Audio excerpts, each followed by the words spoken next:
Welcome back to KIMT News 3 at 5. All new tonight, Minnesota is plugging in to improve rural internet access. The state's proposal to expand access has been approved by the U.S. National Telecommunications and Information Administration.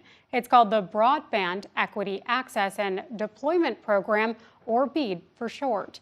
KIMT News 3's Berg is logging on now to tell us more about how state leaders hope the program will fund future development. Internet access can make a lot of information very accessible at the push of a button. But access to high-speed, quality internet isn't always super accessible in rural Minnesota. But with funding from a national grant, the state hopes to change that. Incredible that thousands of families in Minnesota and millions of people across the country still lack that basic access to a high-speed internet connection that they need to thrive in this modern economy. NTIA's BEAD program approved the state of Minnesota for $651 million to expand high-speed internet access to rural communities still struggling to bridge the digital divide. We are a center of innovation, and we know how strong our economy is when it comes to innovation. But this broadband grant, it's going to make sure that everyone shares in that innovation.